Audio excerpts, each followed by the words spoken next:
జ్వరం ఉన్నప్పుడు నూనె పదార్థాల నుంచి పప్పు పదార్థాలు తినచ్చా లేదా అనేది.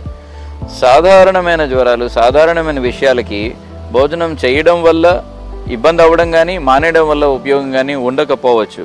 కానీ టెక్నికల్గా గమనించాల్సిన విషయం, జ్వరం వచ్చినప్పుడు బాడీ టెంపరేచర్ 1 డిగ్రీ పెరిగినప్పుడు మెటబాలిజం 10% పెరుగుతుంది. And it is in what is called catabolic phase. So ఎక్కువ తిన్నా కూడా అది బాడీ టిష్యూ ఫామ్ అవ్వడం కంటే ఈ ఎక్స్ట్రా లోడ్ కిడ్నీ ద్వారా మిగతా వాటిలోని బయటికి వెళ్లాల్సిన లోడే పెంచినట్టు ఉంటుంది. సో మనం క్లాసికల్గా చెప్పుకునే వినే పదం లంకనం.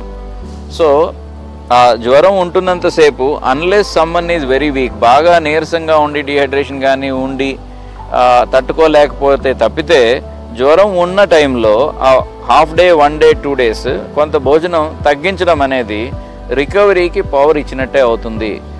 ఆ జ్వరం దాటుతున్న టైంలో బాగా గాఢమైన నిద్ర, లేచినప్పుడు ఫ్రెష్గా ఉండి బాగా ఆకలి అనిపించే పరిస్థితి తెలుస్తుంది. ఆ టైంలో కెటబాలిజం నుంచి ఎనబాలిజంకి బాడీ కొంత కన్వర్ట్ అయినట్టు. ఆ టైంలో తినేది బాడీలో నిల్వ ఉంటుంది, రెసిస్టెన్స్ వాటికి ఉంటుంది. సో బాగా డిహైడ్రేషన్, నీరసం ఉండడం తప్పితే జ్వరంగా ఉన్నప్పుడు రుచిగా అనిపించినప్పుడు body is telling it doesn't want to take input. So దాన్ని గౌరవించడం అనేది మన బయాలజికల్గా మనం చేసే పని. కంపల్సరీగా బాడీకి హామ్ చేసే విషయం కాదు, కానీ అవాయిడ్ చేయగలిగితే మంచిదే.